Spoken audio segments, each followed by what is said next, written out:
तुलसी और भगवान शालिग्राम का विवाह कार्तिक मास के शुक्ल पक्ष की एकादशी को किया जाता है और ये विवाह काफी धूमधाम से कराया जाता है। 25 नवंबर दिन बुधवार को इस बार ये शुभ तिथि आई है। इस शुभ दिन को देव उठानी एकादशी या देवोत्थान या फिर देव प्रबोधिनी एकादशी भी कहा जाता है। इस दिन तुलसी जी का विवाह का आयोजन वर वधू के विवाह की तरह ही किया जाता है।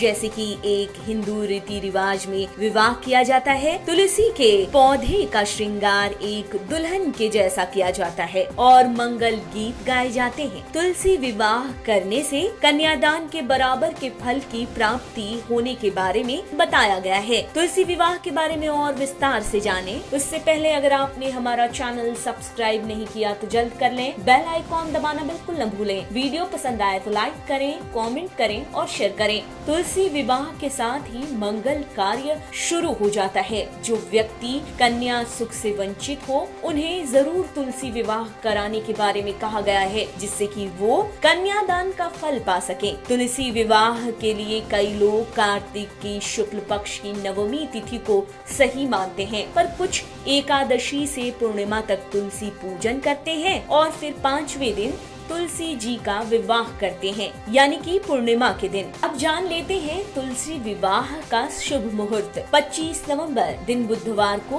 एकादशी तिथि है और एकादशी तिथि का आरंभ 24 नवंबर की बीच रात 2:43 पर है। 26 नवंबर को एकादशी तिथि का समापन होगा सुबह 5:11 पर। द्वादशी तिथि 26 नवंबर को सुबह 5:11 से शुरू होगा और 27 नवंबर सुबह 7:47 पर खत्म। 26 नवंबर सुबह 10 बजे तक पारण का समय होगा। ये तो हुई मुहूर्त की बात, पर अब जान लेते हैं कि आखिर तुलसी विवाह क्यों किया जाता है। ऐसी कथा है कि जलंधर नाम के एक असुर के अंत के लिए भगवान विष्णु ने उसकी पत्नी देवी वृंदा के साथ छल किया और उनका मान भंग कर दिया। वृंदा विष्णु की परम भक्त थी और उनकी तप और पवित्रता से जलंधर बहुत ज्यादा शक्तिशाली हो गया था और वो देवताओं को परेशान करने लगा। यहाँ तक कि उसने अपनी कुदृष्टि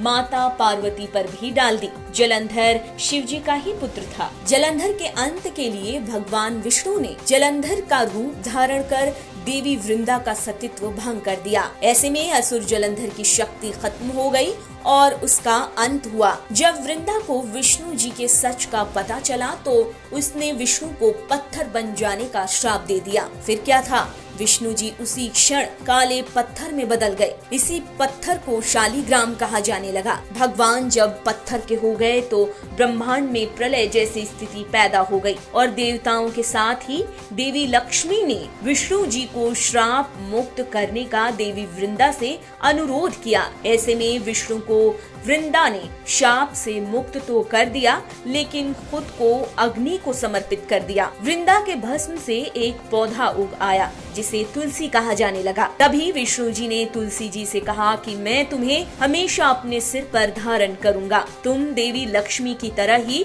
मुझे हमेशा ही प्रिय रहोगी। मैं तुम्हारे बिना खाना यानी कि प्रसाद तक ग्रहण नहीं करूंगा। इस पूरी घटना के बाद विष्णु जी 4 महीने तक सोने के बाद एकादशी को उठे। देव उठानी एकादशी के दिन ही देवी तुलसी के साथ उनका विवाह संपन्न करा दिया गया। इस दिन तुलसी और शालिग्राम का विवाह कराया जाता है, जिससे सभी मनोकामनाएं पूरी होती हैं। इस विवाह को भगवान विष्णु और महालक्ष्मी के प्रतीकात्मक विवाह के तौर पर भी मनाया जाता है। ये जानकारियां अलग अलग स्रोतों से जुटाई गई हैं। इनकी पुष्टि नेटरिक न्यूज नहीं करता। आप देख रहे हैं नेटरिक न्यूज, साहस सच कहने का।